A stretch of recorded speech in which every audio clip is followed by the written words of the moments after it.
Once again, I want to say good morning to each and every one of you, and welcome to another round of Culturally Conscious Communications here on the LIB Radio Network. My name is Keidi Obi Awadu. We have here at LIB Radio engaged in an ongoing series of discourses and discussions centered around the subjects relative to immune challenge. In this country, we have an overwhelming amount of hype that's been promoting the notion that certain communities in the United States, more so than other communities, are vulnerable to infection, disease from HIV infection. And as you very well know, here at LIB Radio, we have pursued that subject. Some have suggested to the point of overkill. You know, just as some would make that statement, I went out to the Pan-African Film Festival just 2 days ago here in Los Angeles, which has just culminated. And I went out to see a particular film, but I noticed a number of friends and associates, people I highly regard and respect, had come out to see a film called The Origin of AIDS. And I had looked at the synopsis of it and rolled my eyes and moaned and get that queasy feeling in my stomach and said, no way, I'm going to go see this film. I don't regret not having to go see it. After having seen the synopsis, I know I was going to kind of feel awful the whole time as they laid out the case for something which I once did believe in. Back in the late 1980s, I first heard word of this biological warfare germ that had been created to disproportionately kill black people. And I explored in depth the smallpox eradication program headed by Donald Sensor and Donald Ansley Henderson, or David Sensor and Donald Ansley Henderson. And I went down that course. I even took the documents that I had bought to libraries, major libraries, to look further and further into ethnic weapons and bio research and House Bill 15090, et cetera, et cetera. But by 1993, I had concluded that much of what I'd been told, or better I should say, much of what had been constructed around this quote-unquote evidence of the biological laboratory creation of HIV and AIDS was bad science. It just didn't all fit. So today we're going to continue this discussion. We have with us an author of a novel. And again, a novel can be written about anything. But this novel here is written specifically about the set of circumstances that have delivered to the United States, the Western countries, and the world this thing that's called AIDS. Joining us on the telephone out of Arizona, let us welcome for his first visit the author of Wrongful Death, The AIDS Trial, a novel by Stephen Davis. Welcome, Stephen. Good morning, Keidi. Thank you very much for this opportunity. Yeah, it's a pleasure to have you with us today. And how did you yourself get drawn into the whole debate, discourse, discussion around HIV and AIDS? Keidi, first of all, I had some personal experience in government. I was elected to the Arizona State Senate back a few years ago, and so I had a chance to see government at work from the inside, and I have to tell you, it was not a pretty picture. Secondly, I was trained as a physician's assistant in the Army. I spent a year in Vietnam as a glorified medic, if you will. So from those two perspectives, when Robert Gallo stood up at a press conference on April 23rd, 1984, and announced that he had found the cause of AIDS, and it was a virus called HIV. Or had found the probable cause. A probable cause of AIDS, yes. Well, it was just the next day where the word probable was dropped. It didn't take very long. I frankly was skeptical at that point, but I'm not gay. I'm not HIV positive. I frankly, until recently, didn't have any gay friends, didn't know anybody who was HIV positive. I never lost a loved one to AIDS, so this issue did not touch me personally, which I'm afraid is the case with a lot of people out there. And so I didn't do anything about it. My skepticism just sat there until the early 1990s when the Centers for Disease Control and the government started to tell everyone that this was a disease that was going to spread throughout the world through sex. And they started making people afraid of having sex. Well, I got to be honest with you, that didn't sit very well with me, because I personally believe having sex is one of the most spiritual, most creative, most powerful thing we can do as human beings. And so I was touched personally. But it wasn't until 1996 when I read a book by Dr. Peter Duesberg called Inventing the AIDS Virus, when I got really fascinated with this. Now it's a big book. It's scientific. It's fairly easy to read, but still, it's not something that everybody's going to tackle. So I decided I would take Peter's book and I would write a synopsis of it in simple 3-letter words to make sure, first of all, that I understood it, and secondly, hopefully to help other people understand this issue. And I published that paper on the internet in 1997, and it was called AIDS Gate. Frankly, Keidi, at that point, I thought I was finished with this issue. I thought that was all I was ever going to do, because in that paper, I suggested to people who had lost a loved one to AIDS that they should get together and file a class action lawsuit against the drug company. At that time, it was called Burroughs Wellcome. Today, it's called GlaxoSmithKline. File a class action suit against the drug company for against AZT, the drug that had been given to HIV positives from 1987 to 1997, and it was the drug itself that was responsible for killing over 300,000 Americans. Not HIV, but AZT. Now, I couldn't do anything legally because, again, I didn't have any what's called standing. I was not damaged by this myself. So I had to leave it up to other people to file this lawsuit. Well, 7 years later, no class action lawsuit had been filed. Actually, there were many lawsuits filed, and won or settled actually out of court for large amounts of money, but one of the stipulations was that nothing could ever be made public about these lawsuits. So the general public never heard about this. They never heard sworn testimony in court about HIV, whether it exists, whether it causes AIDS, and so forth, and how lethal and toxic this drug AZT was. So I decided, since nobody was going to file this class action lawsuit, I would write, first of all, I wrote a movie and then a novel, as if that class action suit had actually occurred, and that is my book, Wrongful Death, the AIDS Trial. And as you said, it is a novel, but every single word of testimony, every conversation in that book is based on over 900 medical and scientific references, which are included in the book. In other words, everything I say is true. I just happen to have created this fictitious class action lawsuit as the venue to spread the truth that way. And it makes it easier reading as well. People have said it's a page-turner, it's a John Grisham-type novel. And I'm hoping that in that kind of format, more and more people will be able to learn the truth about this tragedy. There's far too few people of African descent within the United States and within other countries. There's far too few of us that are standing up and challenging this. As Stephen, as you probably are well aware, the African American HIV program has been invested in with hundreds of millions of dollars, far, far, far beyond any investment in advocating on this issue amongst any other ethnic group within the United States. Absolutely. This is one of the criminal tragedies that is going on today, Keidi. The last statistics I saw showed that the highest percentage of people being diagnosed HIV positive today are of African descent, African Americans, and this is touching your community in a way that I've never seen before. Honestly, it's so subtle and it's so secretive, and I just think we need more people like your caller who are willing to do the research and willing to stand up. Lee Evans, two-time Olympic gold medal winner Lee Evans, who held 3 world records in track and field, member of the U.S.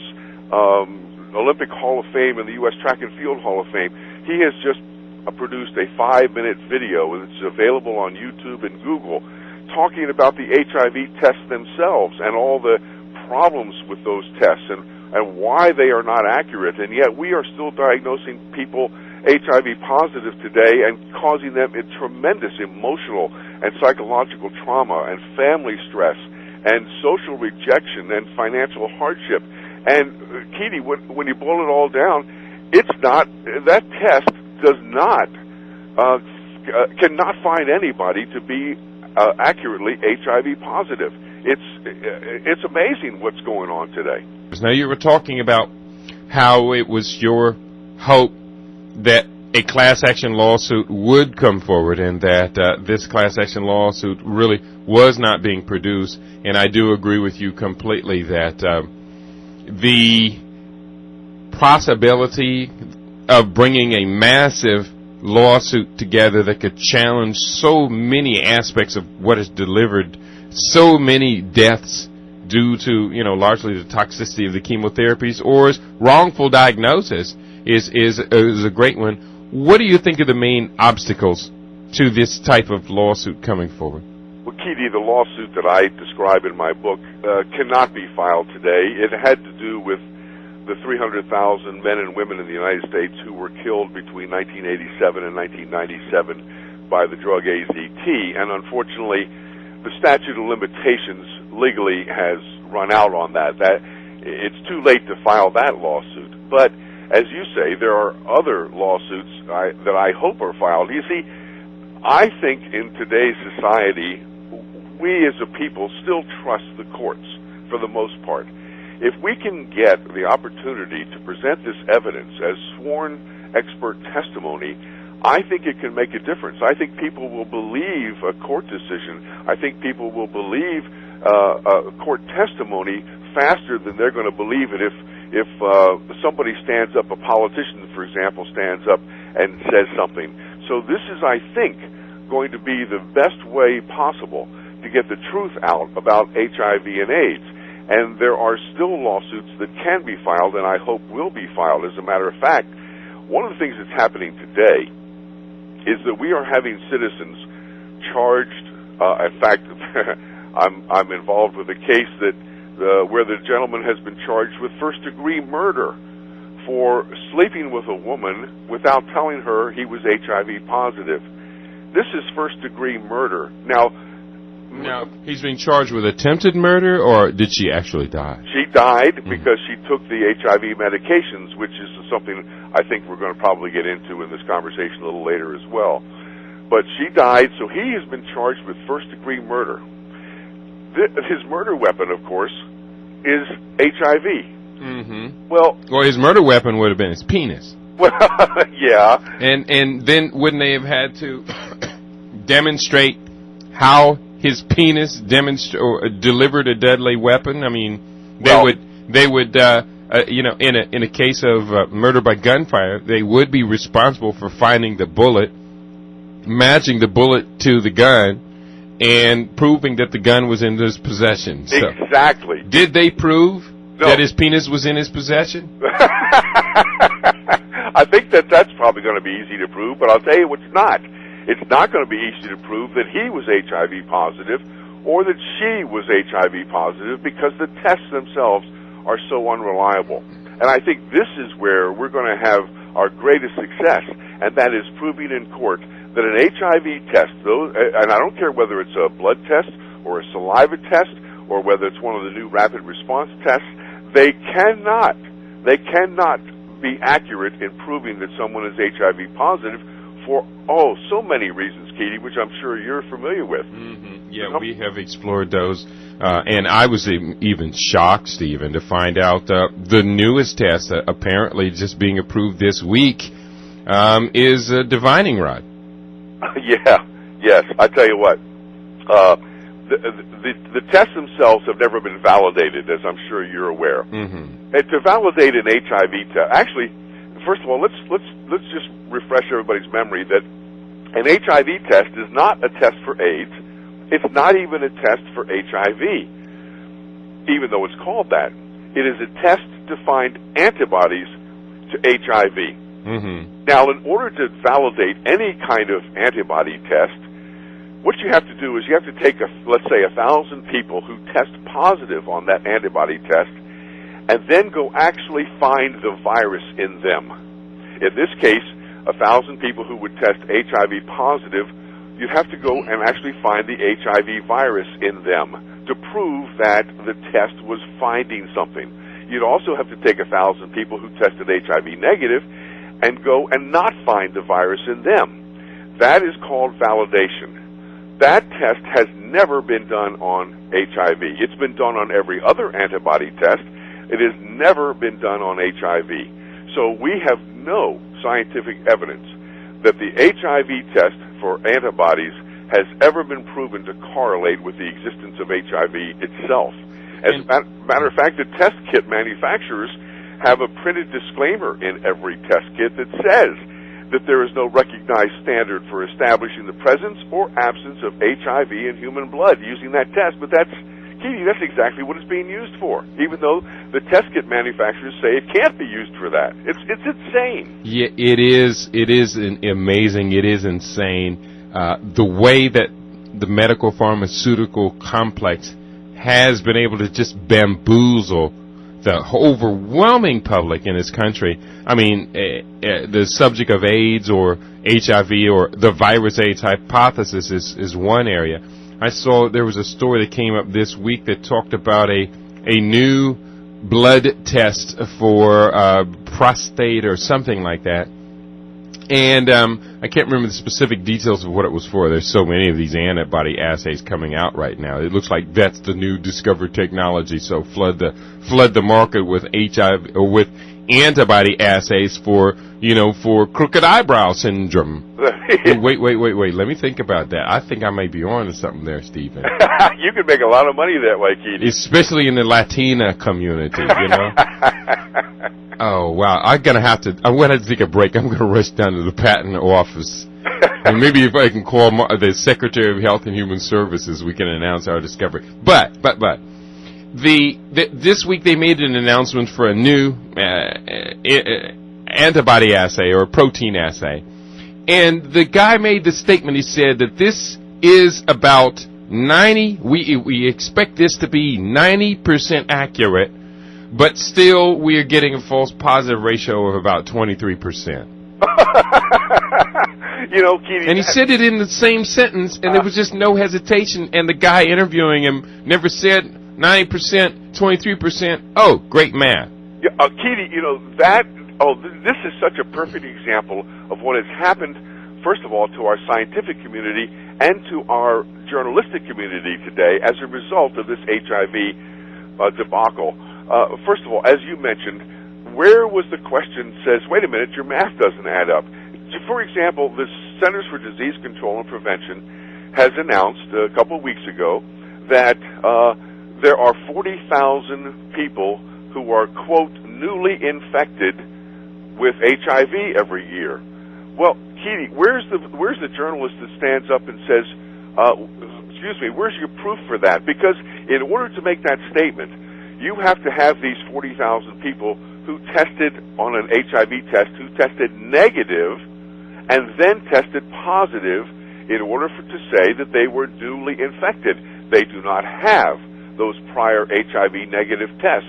Even if there are 40,000 people who are now testing positive every year, you cannot say they're newly infected, which implies that this virus HIV is spreading in a contagious fashion. You can't say that without a prior HIV negative test because, as Peter Duesberg pointed out, HIV is an old virus. It didn't just come up in the early 1980s. It's been around for a long, long time. And some people have been HIV positive since birth because HIV, even according to the AIDS establishment, can be transmitted from mother to child. Matter of fact, they go to great lengths with toxic drugs to try to prevent that. Now, the people who are testing HIV positive today on their first test could have been living as HIV positive for years and years. We have thousands of people who have been HIV positive who have lived for 20, 30 years perfectly healthy and happy lives because, frankly, HIV is a harmless passenger virus. It does not cause AIDS. It's never been proven to cause anything. I like to say having HIV is no more dangerous than having green eyes and brown hair.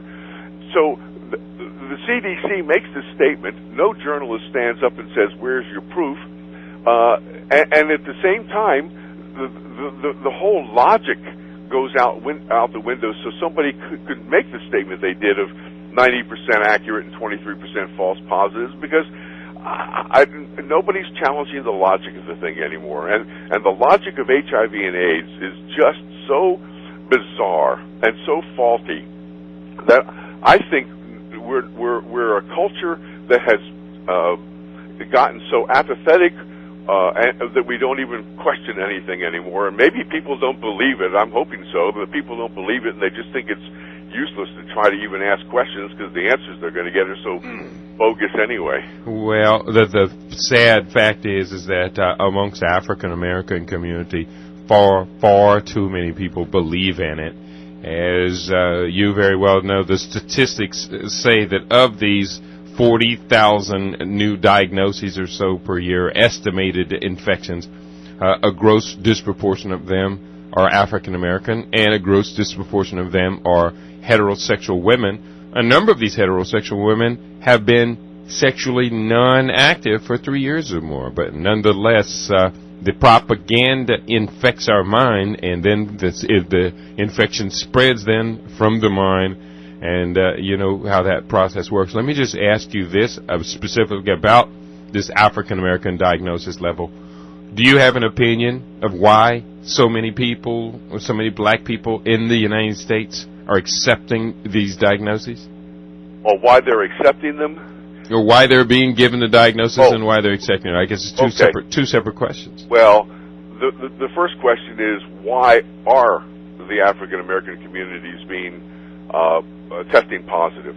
I can't answer that question, Keidi. I don't think anybody can, because first of all, if HIV exists, and that is a very serious question, for example, that's being tested in court in Australia right today as we speak. If HIV exists,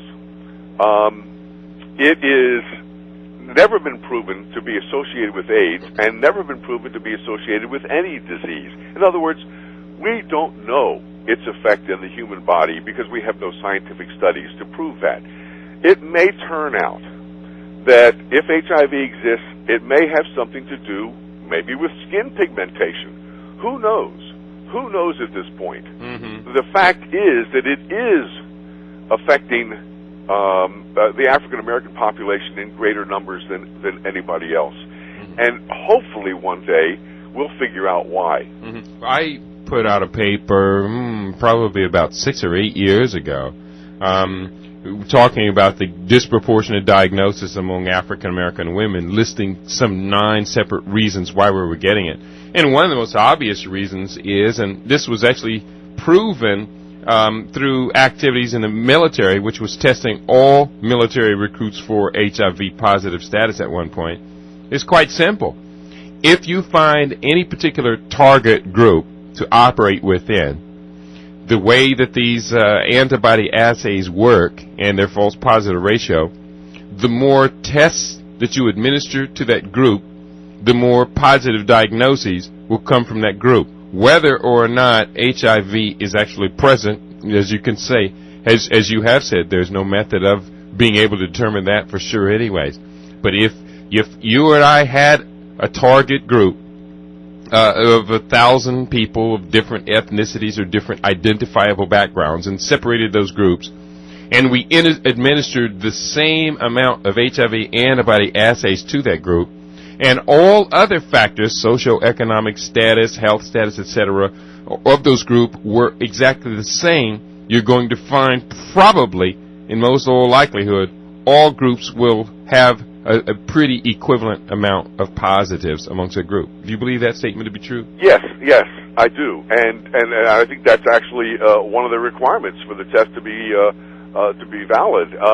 Now, when you talk about women, of course, excuse me, prior pregnancy is one of those factors that can cause a false positive reading. So there are a number of factors that can cause African American women to be testing positive that have nothing to do with the fact that they're African American. A woman who has prior pregnancies will have developed antibodies, and since these HIV tests are not specific to HIV antibodies, in other words, they will read on a wide range of antibodies, then things like pregnancy can cause a false positive reading.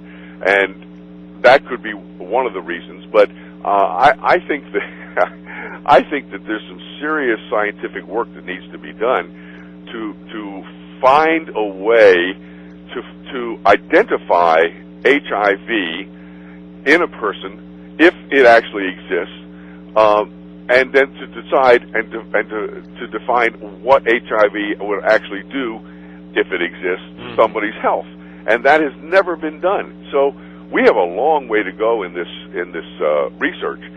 And unfortunately, of course, no research is being done in that area because all the money is going toward the HIV equals AIDS hypothesis. In 2006 alone, $19 billion to the Department of Health and Human Services for their AIDS budget.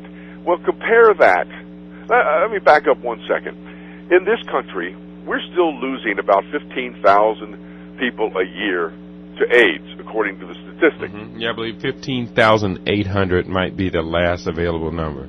Now, the AIDS establishment themselves, ever since 2002, has admitted that more than half of them are dying from the side effects of the HIV drugs. No, wait. They admit that absolutely they're dying from the direct effects of the drug? Absolutely. Absolutely. Starting in the AIDS conference, International AIDS Conference in Barcelona, Spain in 2002, Dr. Amy Fisher, an AIDS researcher from the University of Pittsburgh, was the first to announce her study that showed more than half of the people who dying from AIDS are dying from the side effects of the drug. And that's within the United States. That's within the United States. And then there was a study published in the Journal of AIDS, their magazine, in December of 2003, with another confirmation study of that more than half the people were dying from organ failure, mostly liver failure, as a side effect of the drugs, not from HIV or AIDS-related illnesses. Now, the Centers for Disease Control lists some, I believe, 30 different diseases as making up a full-blown AIDS diagnosis.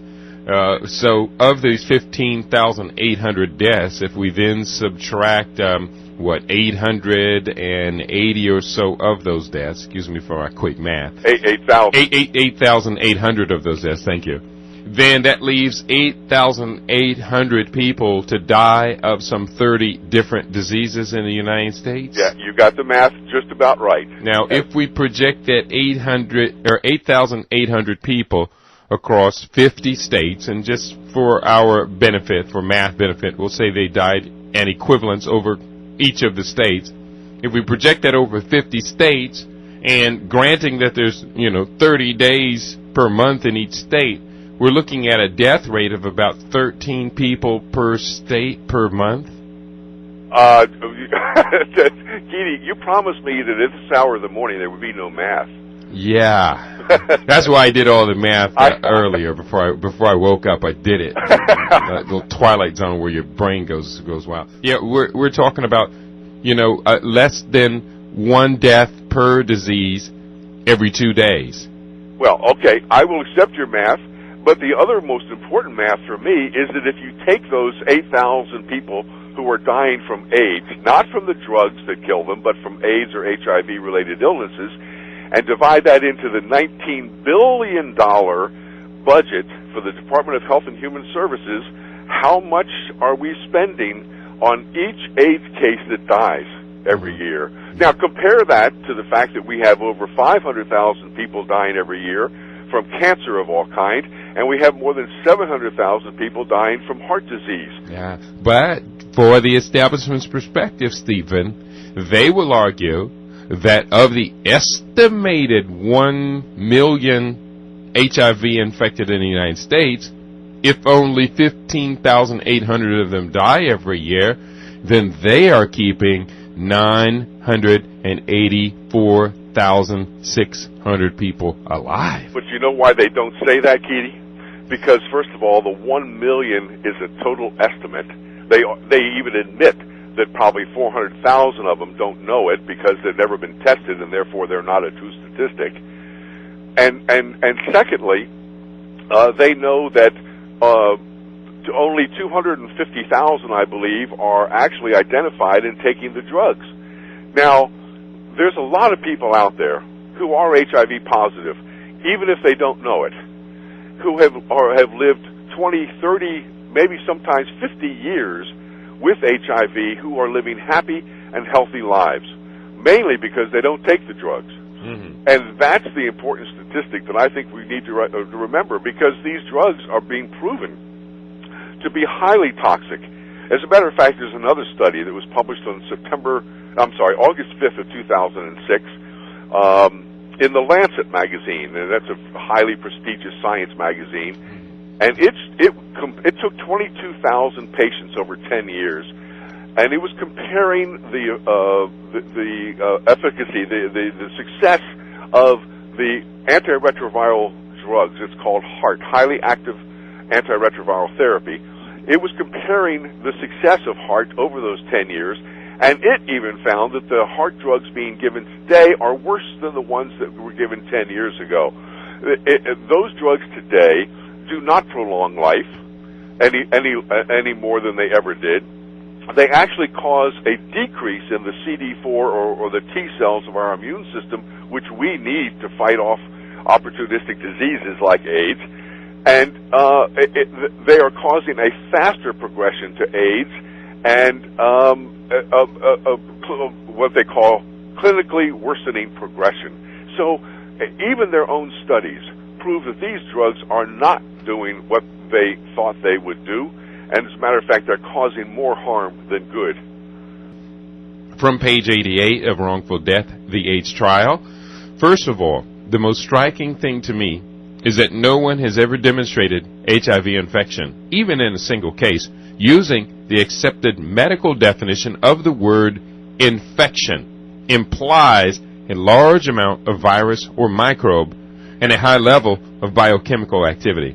If there were HIV infection, there would be what's known as a viremia. The blood would be teeming with whole infectious viruses, hundreds of thousands to millions of them in every milliliter of blood. But with HIV, any attempts to purify it and then photograph it using standard techniques have been total failures. That from page 88 of Wrongful Death. Your comment on what I've just read? Oh, I did a pretty good job there, didn't I? Yeah, very good. That's why I pulled that particular one out. There was, of course, so many things I could have pulled out from the book. Well, this whole question of HIV infection has no basis in scientific fact. As I said in the book, if someone's infected with something like smallpox or measles or the flu, you're going to find millions of little active viruses floating around in their body. That has never been done with HIV. As a matter of fact, it is extremely difficult to find HIV in any human body, even those with full-blown AIDS. Dr. Robert Gallo, after he stood up at his press conference in 1984, published a paper in Science magazine, I believe, and he even admitted that he claimed to have found HIV in 36% of his AIDS patients that he studied. And yet he still called HIV as the probable cause of AIDS. Now, the first rule to say that anything is the cause of an infectious disease says that you must find that cause in every case of the disease. Those are called Koch's postulates. Dr. Robert Koch, over 100 years ago, came up with 4 rules for determining what a cause of a disease might be. For example, if I brought a case of tuberculosis to you, and I diagnosed this person with tuberculosis, but I said, oh, but he doesn't have the tuberculosis bacteria, you'd laugh me out of your office. But this is the case every day with AIDS. You cannot find the virus called HIV in people with AIDS. As a matter of fact, in Africa, as you're well aware, you don't even need to be HIV positive to have an AIDS diagnosis over there. All you need is a persistent cough, persistent diarrhea, persistent fever, and lose 10% of your body weight. Well, Keidi, those are the symptoms of malnutrition and poverty. But we call them AIDS patients. And obviously the whole AIDS in Africa question is much more political than scientific, and we can get into it if you want. But what we're doing over there is giving people these AIDS diagnoses that have no relevance. Oh, Keidi, I've got videotape in my office here of a woman's hospital in Africa, and they went into the tuberculosis ward, and they tested the women in the tuberculosis ward for HIV. Now, we have to remember that tuberculosis is one of those things that has been proven to cause false positive readings on an HIV test. So 90% of these women tested positive for HIV, and their solution was to stop giving them their TB medications. Yeah, that sounds quite similar to what was going on in Haiti, where they were so poor they couldn't afford the drugs, and USAID, of course, made sure they had a full supply of condoms, but they were so poor they couldn't afford the drugs, and so therefore virtually everyone who was coming into a certain clinic who was HIV diagnosed, they would just give them just basic hospice and allow them to die, even though the overwhelming majority of people were suffering from TB, parasitic or gut diseases, diarrheal diseases, as well as severe effects of malnutrition. That's exactly what the nurses in Africa said. Why give these women their TB medications when they're going to die of AIDS anyway? I mean, this is the criminal activity that happens every day, and we don't hear about it, of course, in the mass media, because this kind of thing is embarrassing. It's embarrassing to the Centers for Disease Control and the National Institutes of Health, and of course it's a threat to the multi-billion-dollar AIDS industry throughout the world. I was talking about the amount of money that's being spent on AIDS. That is hundreds of times more than the amount of money that we spend researching cancer or heart disease. And it's so disproportional, but unfortunately, it has become a cash cow. There are so many people making money from the HIV/AIDS hypothesis these days that you're challenging their livelihood, many of these people. Now, Keidi, when I was in the Arizona State Senate, there was a law that said I could not take part or vote on any legislation in which I might have a financial interest. It was called the Sunshine Law. To me, it makes a lot of sense. It prevents conflict of interest. Well, these people who are standing up from the AIDS establishment, making all these pronouncements and defending HIV as the cause of AIDS, they're all making money from it. And we have to remember that when we listen to them and take that into consideration, that they have a direct financial interest in the outcome. Now, on the other side of the question, what are normally called the AIDS dissidents, like Dr. Peter Duesberg, they not only don't make money from it, their lives have been devastated by standing up and saying, wait a minute, there are questions here, scientific questions that need to be answered. And so I think we have a serious conflict of interest in the AIDS establishment that should be addressed and should be questioned by more journalists. And I commend you for the work you're doing, frankly, just allowing us on the air to talk about this and to make some of these challenges that need to be made. All right. Well, I appreciate the compliment. And, yeah, it is an absolute commitment. We have a venue here that others don't have, where we have, because the FCC has no jurisdiction over the Internet, we have the ability to challenge this at a level that's never been done in a live global, streaming media format. And so we probably have approaching 130 hours of material that we've been able to air, distinct hours of material. And, of course, we air it several times a week. We do have another telephone caller joining us. Caller, you're live on LIB. Your name and where are you calling from? Hi, this is LaShawn from New Jersey. How are you this morning? I'm doing good, LaShawn, and excuse my voice there. I had a little something creep from the bottom to the top, but I'm going to be all right. How you doing there, my beloved? I'm doing well. I have a quick question with this AIDS story, or hypothesis, I should say. Yes. Is there a link between this theory called AIDS, or HIV leads to this thing called AIDS, with what is being pushed out now to the women in the United States as HPV? Keidi, I have to admit, I have not done the kind of research about HPV that would allow me to make any kind of intelligent comment about that.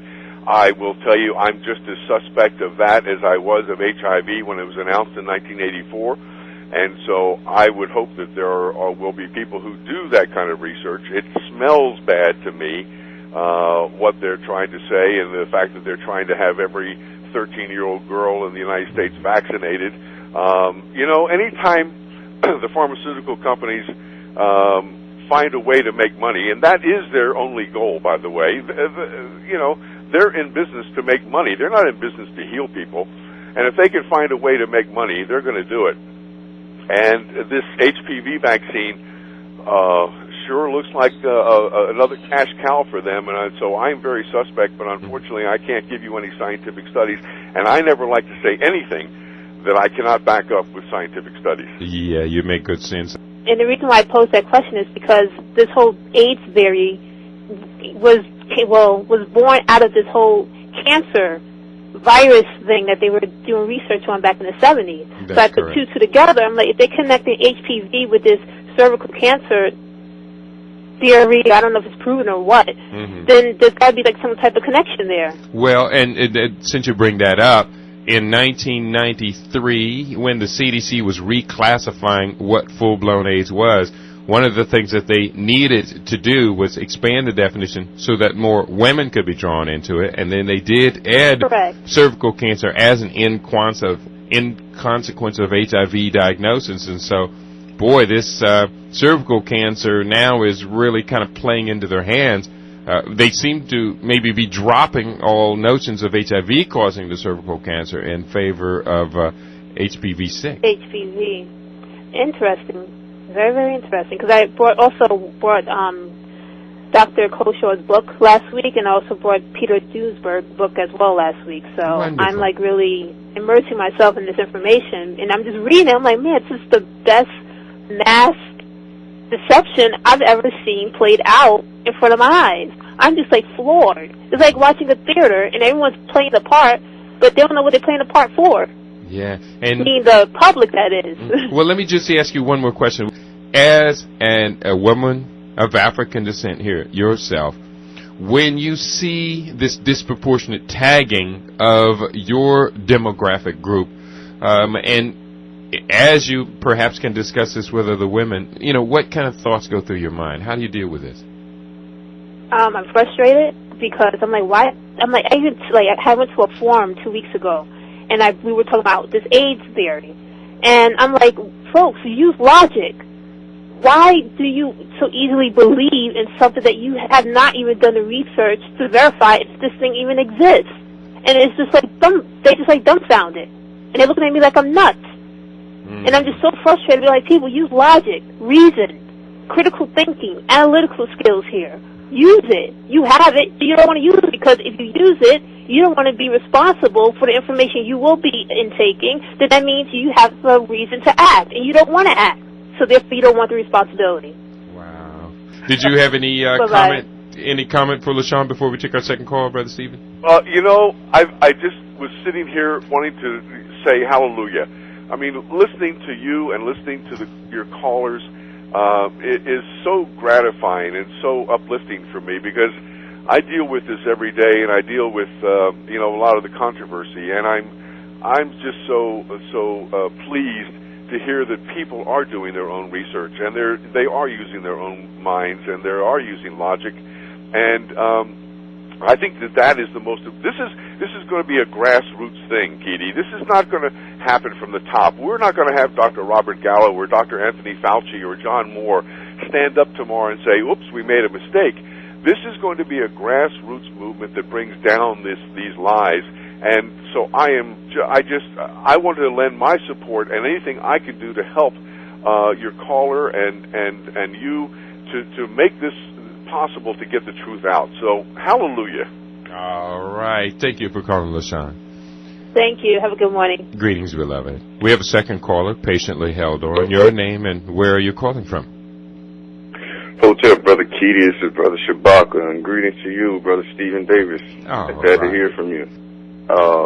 Brother Stephen, for a gentleman in your position to speak to black folks on a topic as serious as this is a wonderful thing. You know, we have our people have problems listening because we don't think logically, and just because somebody says something, we don't take the time to research it.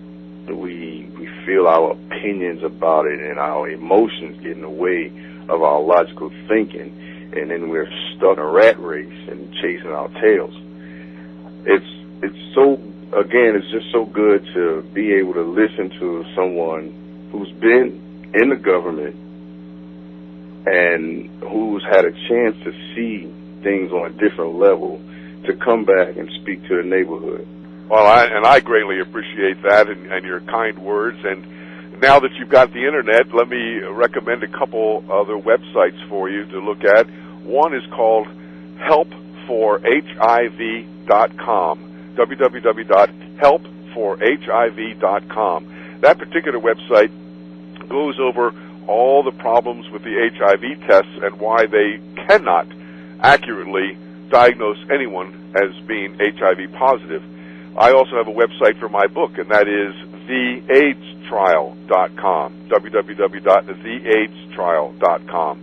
And on that you'll find the 900 and some scientific and medical references that I use to write the book. So that'll give you some ammunition, and I just want to offer my support for anyone who wants to stand up and talk about this. I'm in a really unique position, Keidi.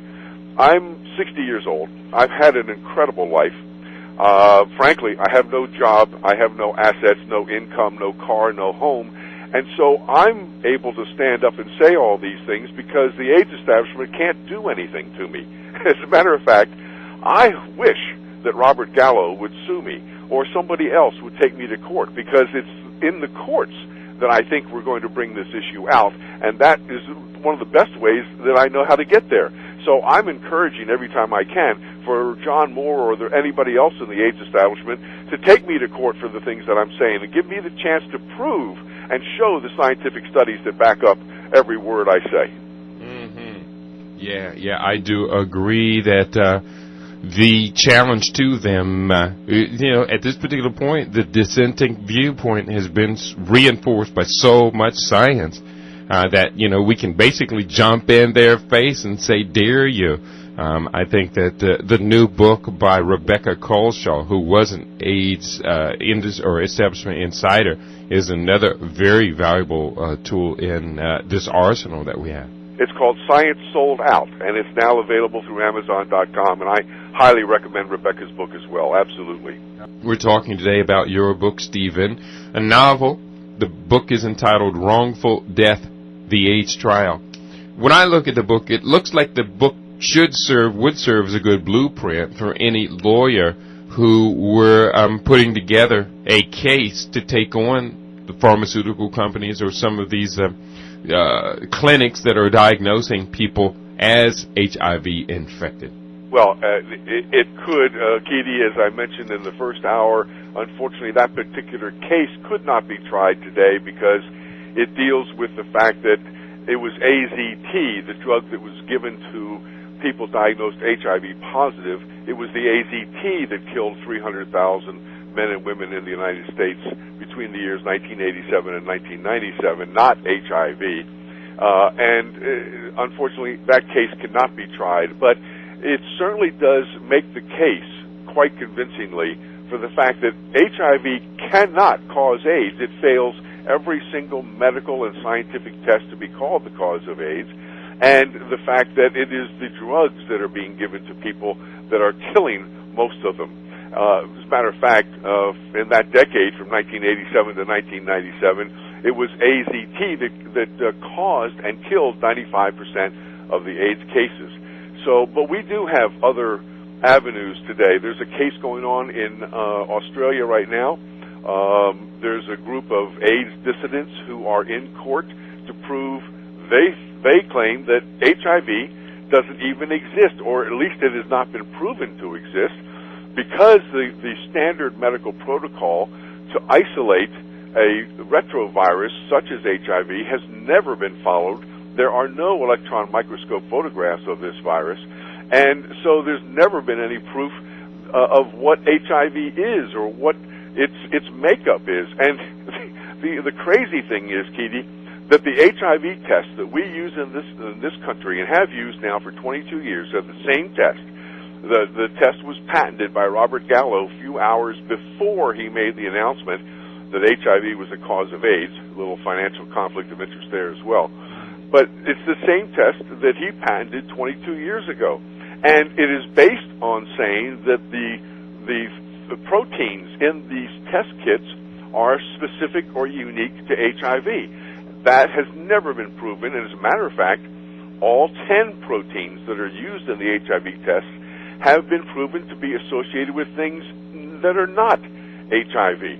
So we have absolutely no scientific basis to say that HIV causes AIDS or that the HIV test is finding antibodies to HIV. It's just simply not there.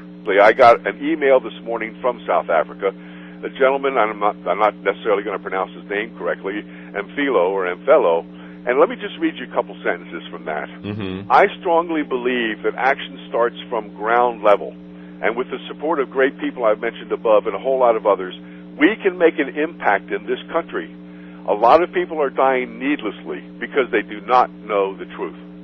And that is what we need to focus on, Keidi, and mm-hmm. what you're giving us an opportunity to talk about is the truth behind this whole lie of HIV and AIDS. And I thank you very much for giving me and many others in the dissident movement a voice, which can be heard. Yeah. Let me share with you just one paragraph from this article from Economist.com, the article, again entitled The Collapse of a Big Trial of an Idea to Stop the Spread of HIV. Just give you the first paragraph. And let me see, we have a caller who's going to join us in a second. Put the caller on hold. Let me give you the first paragraph of this before your comment. For the second time in as many months, an AIDS-related clinical trial in Africa has been halted in its tracks by the organizer. But there, the similarities between the two cases end. In December, the reason that a trial of circumcision as a protection against catching HIV, the virus that causes the disease, was ended, was that it was palpably succeeding. It was therefore unreasonable to withhold treatment from the uncircumcised control group. In the case of a microbicide called cellulose sulfate, it was that the trial was failing. Not only were the people receiving the treatment still getting infected, it looked as though they might be becoming more rather than less susceptible.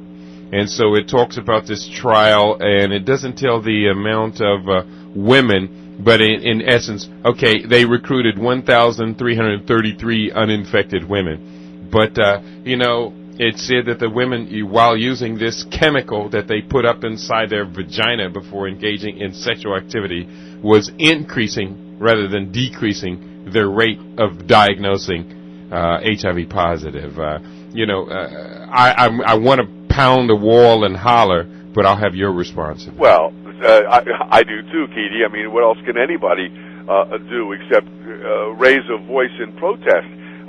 This has happened to a number of trials in Africa. The nevirapine trials, for example, were stopped when it found that nevirapine was so toxic. We have to stop using Africa as a testing ground as if they were animals. We have a huge organization in the United States called PETA for the protection of animals in testing. Well, I think what we need is a protection for Africa from all these vaccine trials and drug trials that are going on without the informed consent of the people. This is the most important thing. I mean, if, we're all adults, Keidi. If we want to give our informed consent to take part in some of these trials, that's one thing. But we have situations right here in this country, people are taking the HIV test without informed consent. They don't know that it can be as many as 90% false positives. They don't know the test has never been validated. They don't know that there are different laboratories coming up with different test results and that there are 10 different ways to interpret a test. Nobody knows that when they agree to take an HIV test, and this is what I'm focusing on this year. I would like to give people enough information that they can decide whether or not they want to take one of these HIV tests before they get into it, because once you get into it, and especially if you're diagnosed HIV positive, you're in for a lot of trouble. Not just from the fact that it's going to emotionally devastate anyone who's diagnosed HIV positive, but again, you're going to start getting a lot of pressure to take these very toxic, lethal HIV drugs, and you're going to find yourself ostracized by society. All I want right now is for the people to give their informed consent about the procedure of taking an HIV test. They are informed consent laws in every state that require doctors to tell their patients of the risks and hazards of the treatment or procedures. But they're not doing that with the HIV tests or the HIV drugs, for that matter. And I think this is where we can make a major impact in getting people like the Institute and the American Medical Association and others to begin to require the disclosure of all the facts involved in this. I don't say just tell the patient what I'm saying. I'm saying tell them all the facts, but make sure you include the risks and hazards of these tests and these procedures. Not even the doctors see the disclaimers on the printed inserts for these HIV tests. For example, one of the tests being used today is called a viral load test. But the insert that comes with the viral load test specifically says that it cannot be used to, let me see if I can, here's the quote, "It is not intended to be used as a screening test for HIV or to confirm HIV infection." That's right on the printed insert for the viral load test. And of course, that's exactly what's being used for. But doctors don't see that test disclaimer. That test disclaimer comes in a kit that includes many tests, and it goes to the laboratory. So this is where we have to start taking some action. Yeah, I kind of got it. I heard you saying earlier about how people are just, taking these tests and they're not questioning anything. And I look at how most people, and especially when I look at a lot of the black people, they will believe someone who has a white jacket on and they think that person is super smart and they will know exactly what they're giving them and telling them the truth. But I guess when you talk about your case, a case being won in a court of law, I would still say that I think most people, even if a case is wide publicized that this is a fraud, I would still say because of the mind conditions of some of these people, they still would not believe it. Yeah, and unfortunately, I think what you're saying is probably true. I mean, we hold doctors to be gods, and I don't have anything personally against the medical profession. As a matter of fact, I had a very serious car accident 3 years ago. I broke my neck and 10 other bones in my back, and I wouldn't be alive or walking today if it weren't for the miracles of modern medicine that could take out some vertebrae from my neck and put in some metal. So, I'm not here generally debunking the medical profession. What I am saying is that we have to recognize they are not gods. We have to take responsibility ourselves to say, I need some information about this before I'm giving my agreement to you. And I have many, many people who are HIV positive who call me and email me every day. And one of the common themes is, I would not be alive today. I would be dead from the HIV medications if I had followed my doctor's orders. So all I'm saying is we need to start questioning. We need to take responsibility for our own lives, for our own health, and educate ourselves before we give permission to anybody to do anything with our bodies. All right, and I bet you're impressed with this LIB Radio audience, aren't you? I tell you what, Keidi, I have seldom had a chance to talk to so many people who knew what they were talking about. Mm-hmm. This is wonderful. It's a great boost for my own morale, I can tell you. Oh, Keidi, I'm actually encouraged every day with the amount of energy I see building behind this movement, if you want to call it that. Mm-hmm. There are things happening that I think couldn't possibly even have happened 5 years ago, and people are being allowed to speak where, for example, Dr. Peter Duesberg wasn't even allowed to talk about this for almost 20 years. He was so shut out, intentionally, by the way, from access to any media.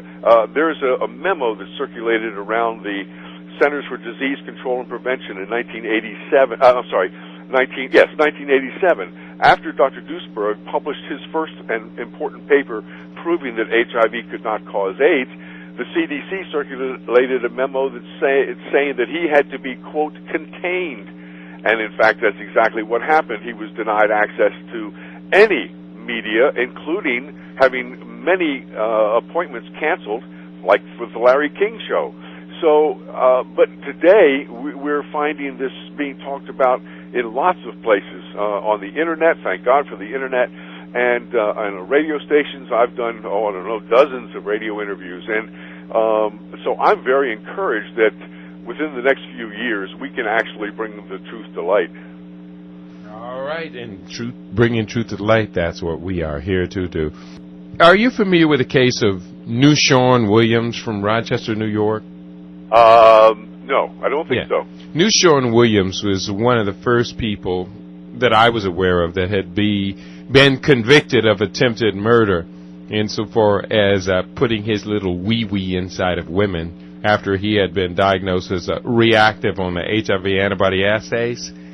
And I like the case of Newshawn Williams because he's accused of having unprotected sex with as many as 100 women in a 6-month period.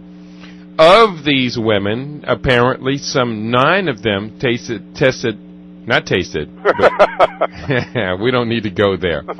9 of them tested HIV antibody reactive. Now, using the studies, I believe, produced at the 6th International AIDS Conference of Nancy Padian, of the studies in which she tested or monitored what are called discordant couples, in which one partner was HIV positive and the other was negative, monitored them over an extended period, and then gave us an estimate or a set of statistics on the transmissibility of HIV, where it was determined that it would take about 1,000 acts of unprotected sex, or acts of sex, I should say, between an HIV-positive male and an HIV-negative female before she seroconverted, and maybe as many as 8,000 acts between a positive female and a negative male before he seroconverted. Well, using Nancy Padian's figures of 1,000 acts of sex to transmit HIV infection, I calculated that Newshawn Williams, in a period of 6 months, given 8 hours a day to, shower, sleep, and eat, he was engaging in sex full-time, 16 hours a day. Every 16 minutes, he had sex during that 6-month period. Keidi, you do a lot of this strange math, don't you? Yeah. Well, my question to you, Stephen Davis, is it oysters? Is it energy drink? What was it that Newshawn Williams could possibly have been consuming that allow a human being to engage in that much sex in a 6-month period? Well, let me first just add a comment about the Padian study that you mentioned. First of all, her results were that after 6 years of studying these discordant couples, not one of the HIV-negative partners seroconverted or became HIV positive. Not one. But in her abstract that she wrote about her paper, she couldn't say that. That was too damaging to the theory that HIV is contagious. And so she pulled out some other statistics of this 1 in 8,000 and 1 in 1,000.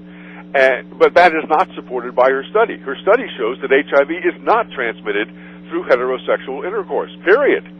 So, but the lawyers in some of these cases, like the Newshawn Williams case, they are not themselves educated. That's one of the jobs we have to do. We have to educate the lawyers of how to defend these cases. It reminds me a lot of the tax movement in the United States. Years and years ago, people who felt that the tax laws were unfair were doing all kinds of crazy things, like writing Fifth Amendment notes on their 1040 form when they sent them in, and they were going to jail and all that. There was a lot of attempt to find out the correct way to be a tax protester until finally in 1991 the United States Supreme Court said that nobody's required to file. We're in the same position now with HIV and AIDS. We're trying to find the correct way to bring the truth out. And in the process of doing that, we're making some mistakes. And I can't blame these lawyers. It's our job to help them and educate them about the proper way to mount a defense. And the only defense that I can see is that these HIV tests are simply not proven to be accurate. And so you cannot prove that anyone is HIV positive in a court of law, and therefore, if they're not HIV positive, they can't be guilty of transmitting HIV to anybody else, because you can't prove that the defendant who claims she was infected is HIV positive herself. So we're going to be making some mistakes, and unfortunately, people like Nushan and others are, and Travis Smith up in Canada, they're going to have some jail time to do because the defense for that case wasn't presented properly. Have you yourself consulted with any attorneys, any defense attorneys in any of these cases that are coming up?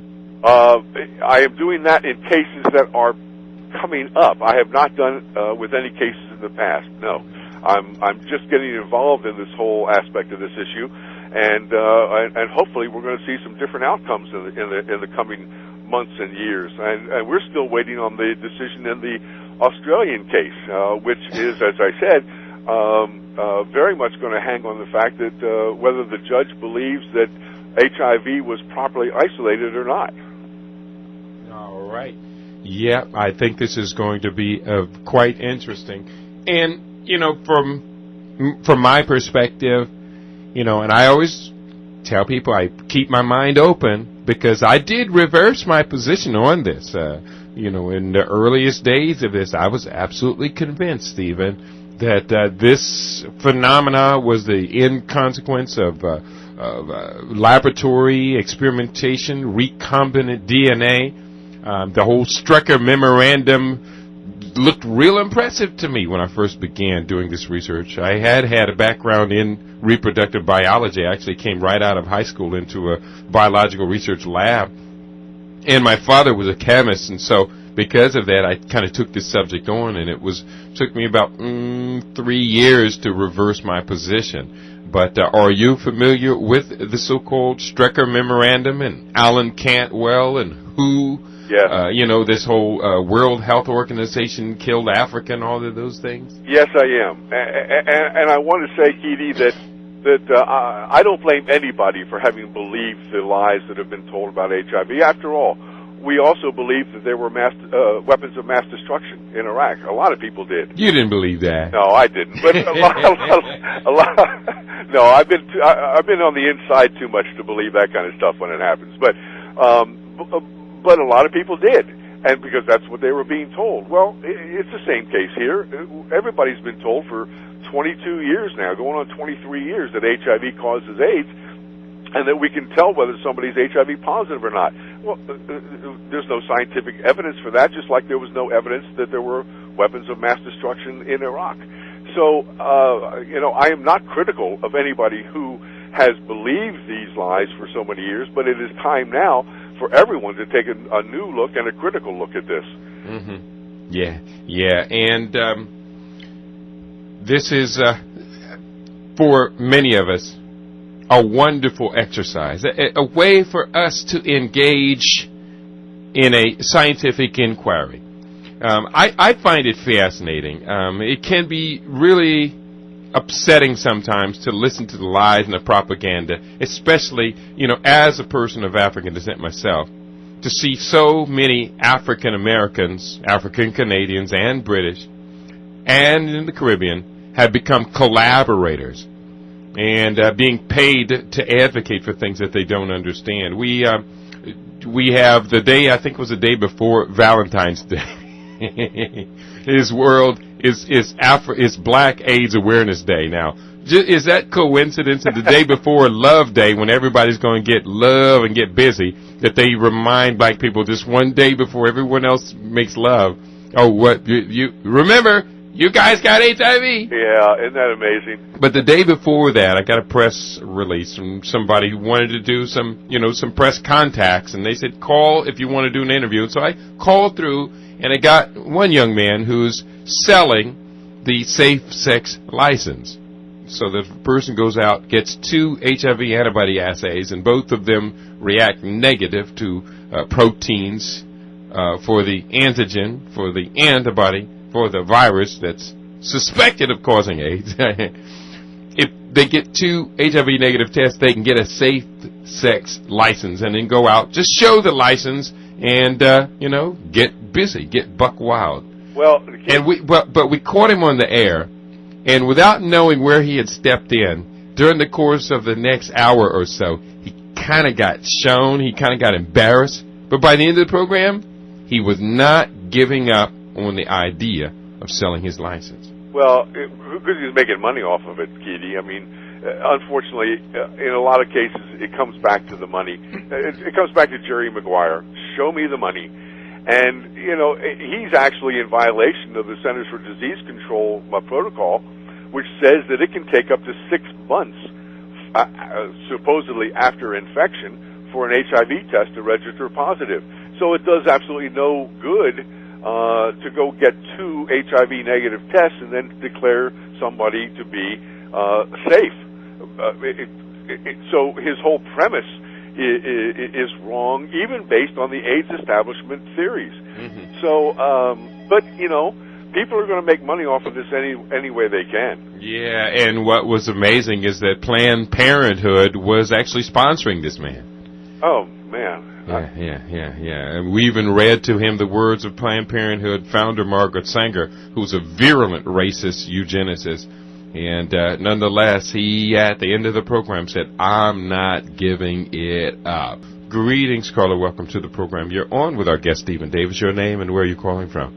Yes, this is Brother Kaba. Good morning to Brother Keidi and Brother Stephen. Greetings, Kaba. What's on your mind today? As we talk about AIDS, and I've talked to this sister who last week, she's in Tanzania now, and she said she's doing AIDS advocacy. And I was shocked to hear what she was saying. She was I believe she believed that she was doing the right thing.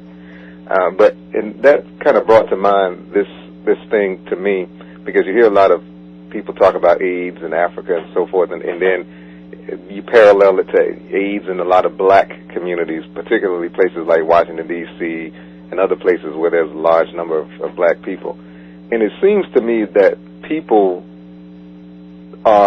tend to believe in it more because I think there's still this underlying assumption that there's something wrong with black people, and that it's easy to believe that black people will suffer from some kind of disease, because in the back of our minds, and I'm talking about people who are even supposed to be more progressive, it seems like they still have this notion that there's something inherently wrong with black people all over the globe, no matter where they may find themselves.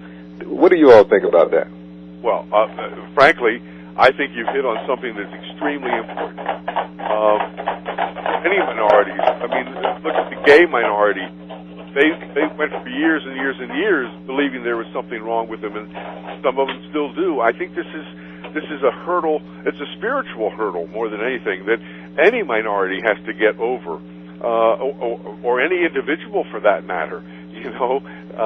We all walk around thinking there's something wrong with us. We look at the self-help movement in the United States. It mushroomed on the basis that there was something wrong with us that had to be changed or fixed. And I think you're absolutely right that the black community carries this with them as well. I think more than anything, and Keidi alluded to this a little earlier, I think this whole HIV/AIDS phenomenon is a beautiful opportunity for each one of us to recognize the role that fear plays in our life. And people who are diagnosed HIV positive are put in a position to deal with that fear. Now, all you have to do is turn on the TV today, and you're hit with more and more fear. You might have restless leg syndrome. You might have sudden anxiety disorder. You might have this or that disease. And the cure for that, of course, is to take a pill. Yeah, I got a new one. I'm thinking of restless butt syndrome. Keidi, once again, you can make an awful lot of money off of that. All you have to do is come up with the vaccine. Yeah, well, Glaxo Wellcome and I are in development on some of my ideas. I think we definitely do need certain vaccines, especially a vaccine against ear hair. Come on, just think about the money that would make, especially among older populations. but I think really this whole issue is giving individuals and communities the opportunity to look at the role that fear plays in our lives, and to step beyond the fear, and again, as I said, take responsibility for our own life and our own health. And so it can serve a positive purpose as well, even though it's based on lies, even though it's based on greed and money and power and control. And you know, Keidi, you asked me a question a little while ago. I could not find any evidence in all of my research that says that HIV was a virus that was intentionally created to wipe out certain parts of our population around the world. I can't go to that conspiracy. I do agree that there is a conspiracy ever since 1987 to prevent anyone who disagrees with the prevailing theory to have any kind of access to the public. But in terms of intentionally creating HIV to wipe out a population, I just can't find it. So, well, let me put it a different way, which I've done extensive research on, and I believe I have every piece of the puzzle to verify it. Would the perception that HIV is disproportionately affecting African people as heterosexuals everywhere around the world, would this perception, once accepted by that population, and the proscriptions also accepted along with it, would that contribute to a process of significantly lowering fertility within that particular group? Oh, absolutely. Again, you're talking about the fact that it's the perception that causes the fear. And I'm with you totally on that. As a matter of fact, let me recommend to you a wonderful book by Dr. Bruce Lipton called The Biology of Belief. Mm-hmm. And Bruce actually goes into the neurochemical things that happen in our body when we are afraid. Everybody knows. I'm sorry, caller. I'm rambling and not. Oh no, go ahead. Everybody knows the term placebo. It's when we give a sugar pill to somebody and they believe it's going to help them and they get better, when in fact there was nothing in that pill that would chemically help them get better. There's another side of the coin. It's been recognized for years called a nocebo. A nocebo is when you tell someone that something's going to be harmful to them, and they believe it, and they get sick. And yet there's nothing in the nocebo itself to cause any kind of harm or danger.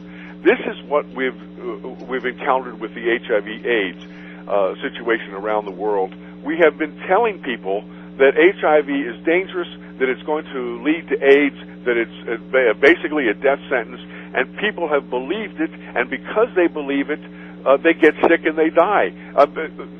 We know that stress is the most important factor in destroying the human immune system. Well, when you tell somebody they're HIV positive and you give them this death sentence, of course they're going to go in tremendous stress.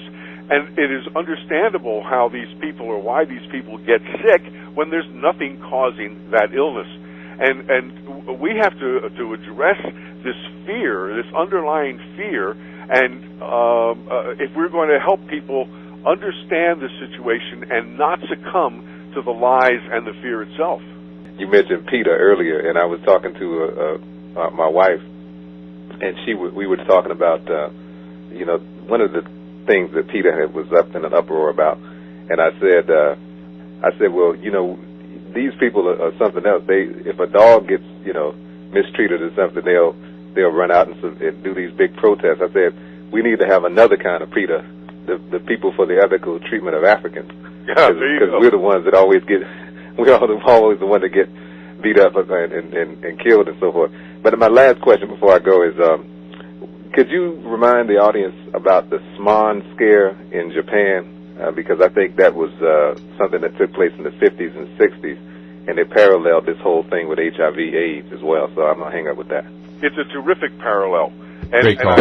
and I spend a whole chapter in my book about this. It's called SMON, and it's a disease that started showing up in Japan.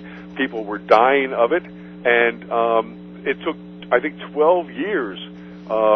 Meanwhile, the virus hunters, the scientists in Japan, were trying to blame it on a virus, and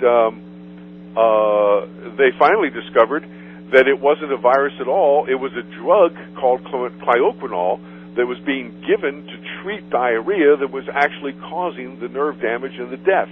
So once again, it was a drug at the bottom of this entire epidemic that was going on in Japan, but it took so long to find the cause because they kept trying to think it was some kind of microbe, some kind of virus, just like we've done with HIV and AIDS. We have so much of an emphasis, ever since polio, ever since Jonas Salk supposedly discovered the polio virus, we have decided that every disease that comes along must have a viral cause. And that is why two things should have happened with HIV. Number one, we should have tested the theory that HIV causes AIDS using Koch's postulates, 4 simple steps to determine whether HIV would be the cause. The first step being to find HIV in every case of AIDS, which we do not find. Thousands and thousands of cases of AIDS on record with no HIV. And the second thing we should have done, which was standard procedure at the time that Dr. Gallo made his press conference, was to submit Gallo's research to peer review before any announcement was made. Gallo didn't do that. This is a megalomaniac, this Dr. Robert Gallo. He wanted a Nobel Prize more than anything in the world. And I devote an entire chapter of my book to him as well, and his background, and why and how he could have stood up and made this pronouncement without passing his information along to his peers for review and for corroboration. Because this man has admitted later that he lied about discovering the virus we call HIV. He lied on the patent application for the HIV test that we still use today. This is and he stole the virus from a French doctor, and he stole another virus from the Japanese. This man is a thief and a liar, but this is the man we still believe today that HIV causes AIDS. This I do not understand. Yeah, you make great sense. The different issues that you explore in your book, Wrongful Death, the AIDS Trial, include a number of the major challenges that the dissenting community has made to the establishment. What are some of the other main themes that you introduce in this book? Well, Keidi, I've mentioned a couple times these rules that a virus must meet to be the cause of a disease. Let me give one more example about HIV. One of those rules says you have to take the virus you think causes a disease and inject it into a normally healthy body. Now, we don't inject it into human beings. We inject it instead into chimpanzees. And for 22 years, they have been injecting HIV into chimpanzees, and in 22 years, not one of them, not one chimpanzee has ever developed AIDS. Those two things alone should prove that HIV does not cause AIDS. But we're also told that HIV is contagious. That means it's going to spread. I mean, we know things that are contagious like measles and mumps. They spread rapidly in a particular location. Those are called clusters. HIV, when the Centers for Disease Control started counting people who were HIV positive, or basically estimating who were HIV positive in 1984, they said there were 1 million of them. Today, the CDC says there are 1 million of them. And that hasn't changed in 22 years. Now, a contagious virus cannot stay level at 1 million people being infected. It has to spread throughout the population. It has not done that. HIV is not infectious, and as we've talked about in the Padian study, it's not contagious. It doesn't. It's not transmitted between heterosexual couples through sexual intercourse. I mean, these are some of the points that I make in the book, and I think it's time to recognize that all science, all previous scientific and medical research methodology has been violated in this case.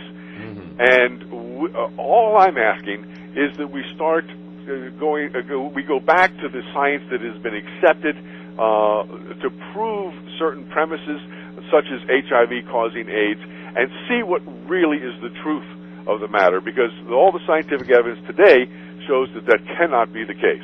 We're going to take one more email before we have to go forward with another program today. Email comes to us from Eric Palmer. Hotep, I have been in a bunch of rather heated debates with people over this whole HIV/AIDS myth concerning the isolation of the virus.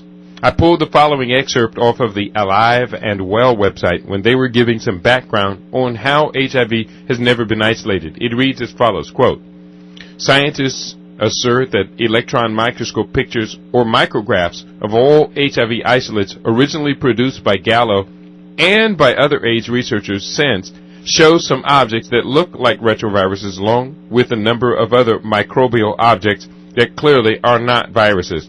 And amongst these, the retrovirus-like objects called HIV are only observed in cell cultures that have been stimulated by certain chemicals.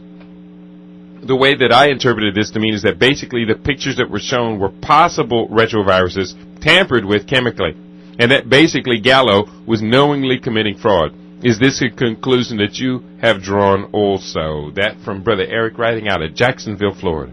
Absolutely. That is from the aliveandwell.org website, which is also another terrific website. It is absolutely true. As a matter of fact, Dr. Robert Gallo, just last week in sworn testimony in this Australian trial, said that he never did take an electron microscope photograph. He used the one that was taken supposedly by Dr. Luc Montagnier in France. And then, in response to a follow-up question, he now claims that taking an electron microscope photograph of HIV is not necessary to prove that it exists.